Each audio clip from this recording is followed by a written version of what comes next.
I'm not entirely sure how the lighting is going to be for this particular video, and I wasn't going to make another one, but I've posted like 3 Dream videos, so I feel like I should make another Nets video, even though there's a game in like an hour. But Bruce Brown is not going to play tonight. I know that's not like a huge headline, but for me personally, I want to see what's going to happen with no Bruce Brown. Now, obviously, Kevin Durant is out there, so we should have no issue fucking up to Toronto.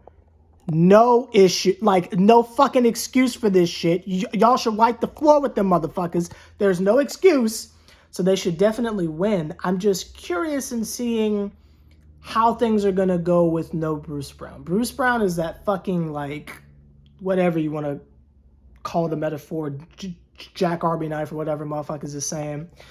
I want to see what the impact is like when he's not out there. Now, we know his minutes got cut a teensy bit last game because now Kevin Durant is back, so you added another forward, which, yes, Bruce Brown is one of our forwards. I'm just interested in seeing what happens on the defensive end because Landry Shamet is obviously playing great on both sides of the ball, 3 and D. You got, the fuck? The Feds is coming for James Charles. What the fuck is going on out there?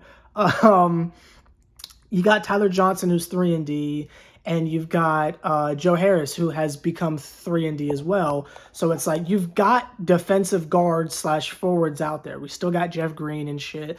I'm just curious what happens. Because it's more than just the defense. It's the fact that he's the fucking rated R superstar out there. He's on that edge shit, like the ultimate opportunist or whatever. Like if a motherfucker is gonna miss a shot, Bruce Brown is right the fuck there to put it back. You know, the backdoor cuts, all that shit. Like I'm just interested to see who is going to take that type of a place. This might be a terrible comparison, but for me, just in terms of an energy guy, and again, I could be totally off. Bruce Brown being out there has made me feel better that Spencer Dinwiddie is not playing. Now, that sounds really fucked up. I want to clarify. I'm not saying that I'm okay with him being hurt because we have Bruce Brown. I'm saying as far as like the basketball shit, I've always felt better knowing that Bruce Brown is going to be there. Obviously, Spencer Dinwiddie is a completely different player, and he was the starting 2. But as far as having someone out there to where, like, if all else fails, Bruce Brown is going to figure some shit out, I got those vibes for Spencer Dinwiddie for the 3 games that I saw him play before he went down. So it's just when you don't have an individual like that out there, I'm always curious who's going to step up and do that. Now, does that mean Mike James is going to start doing some wild shit? Like, I don't know. I'm just curious to see who's going to be hustle man for tonight. Now, again, they have no excuse and they should win this fucking game. I've never been captain, oh, they should win this one. They should win. Fuck the Raptors. KD's back. They should win this fucking game. Also, if we win, I think we clinch a playoff spot too. But I'm just interested in seeing who's gonna step up in the next man up mentality with no Bruce Brown, because Alize Johnson is still doing the health and safety shit. So it's like, who steps up in that case? I'm interested in seeing. Feel free to leave your speculation down below.